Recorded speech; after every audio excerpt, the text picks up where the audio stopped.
అపోస్తుల కార్యములు 24వ అధ్యాయము.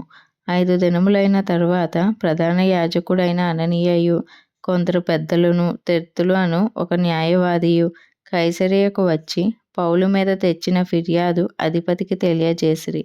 పౌలు రప్పింపబడినప్పుడు తెర్తులు అతని మీద నేరము మోపనారంభించి ఇట్లనెను: మహాఘనత వహించిన ఫేలిక్సా, మేము తమ వలన ఎంతో నెమ్మది అనుభవించుచున్నామనియు ఈ దేశ జనమునకు సంభవించిన అనేకమైన కీడులు తమ పరమార్శము చేత దిద్దుబాటవుచున్నవనియు ఒప్పుకుని, మేము సకల విధములను సకల స్థలములలోనూ పూర్ణ కృతజ్ఞతతో అంగీకరించుచున్నాము.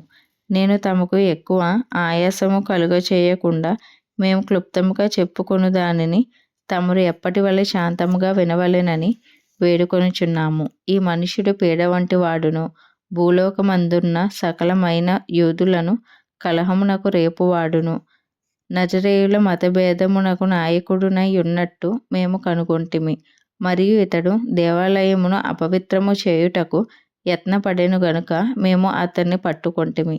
తమరు విమర్శించిన ఎడల మేము అతని మీద మోపుచున్న నేరములన్నీయు తమకే తెలియవచ్చునని చెప్పెను. యూదులందుకు సమ్మతించి ఈ మాటలు నిజమే అని చెప్పిరి.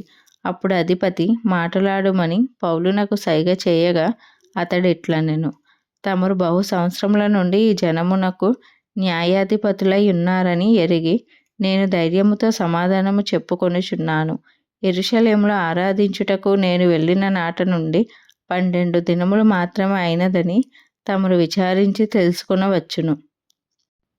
దేవాలయములలోనేమి సమాజ మందిరములలోనేమి పట్టణములలోనేమి నేను ఎవరితోనూ తర్కించుట అయినను జనులను గుమ్మికూర్చుట అయినను వారు చూడలేదు. మరియు వారు ఇప్పుడు నా మీద మోపు నేరములను తమరికి రుజువుపరచలేదు.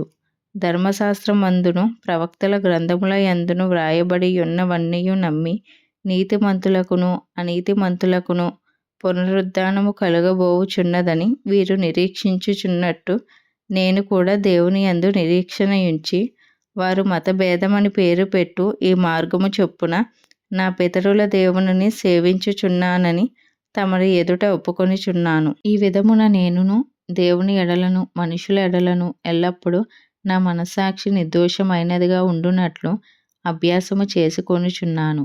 కొన్ని సంవత్సరములైన తరువాత నేను నా స్వజనులకు దానద్రవ్యమును కానుకలను అప్పగించుటకు వచ్చితిని. నేను శుద్ధి చేసుకొనిన వాడనై ఇలాగూ అప్పగించుచుండగా వారు దేవాలయంలో నన్ను చూచిరి. నేను గుంపు కూర్చి ఉండలేదు, నా వలన అల్లరి కాలేదు. ఆసియా నుండి వచ్చిన కొందరు యూదులు ఉండిరి. నా మీద వారికేమైనా ఉన్న ఎడల వారే తమరి సన్నిధికి వచ్చి నా మీద నేరము మోపవలసి ఉండెను.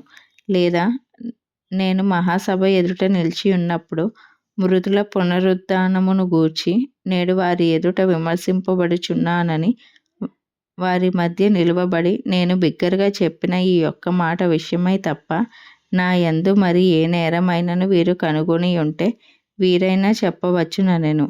ఫెలిక్సు ఈ మార్గమును గూర్చి బాగుగా ఎరిగిన వాడై సహస్రాధిపతి అయిన లూసియా వచ్చినప్పుడు మీ సంగతి నేను విచారించి తెలుసుకొందునని చెప్పి విమర్శ నిలుపు చేసెను. మరియు అతని విడిగా కావలిలో ఉంచి అతనికి పరిచారము చేయుటకు అతని స్వజనులలో ఎవరిని ఆటంకపరచకూడదని శతాధిపతికి ఆజ్ఞాపించెను. కొన్ని దినములైన తరువాత ఫేలిక్సు యూదురాలైన ద్రుసిల్లా అను తన భార్యతో కూడా వచ్చి పౌలును పిలిపించి క్రీస్తు యేసునందలి విశ్వాసమును గూర్చి అతడు బోధింపగా వినెను. అప్పుడు అతడు నీతిని గూర్చియు ఆశా నిగ్రహమును గూర్చియు రాబోవు విమర్శను గూర్చియు ప్రసంగించుచుండగా ఫేలిక్సు మిగుల భయపడి, ఇప్పటికి వెళ్ళుము, నాకు సమయమైన నిన్ను పిలువనంపితునని చెప్పెను. తరువాత పౌలు వలన తనకు ద్రవ్యము దొరుకునని ఆశించి మాటిమాటికి అతనిని పిలిపించి అతనితో సంభాషణ చేయుచుండెను. 2 సంవత్సరములైన తరువాత ఫెలిక్సుకు ప్రతిగా పొర్కియు ఫేస్తు వచ్చెను. అప్పుడు ఫేలిక్సు యూదుల చేత మంచివాడనిపించుకొనవలెనని కోరి పౌలును బంధకములలోనే విడిచిపెట్టిపోయెను. ఈ వాక్యం దేవుడు దీవించునుగాక. ఆమేన్. ఈరోజు వాక్యం విన్నారు కదా, మరికొంతమందికి వినిపించండి.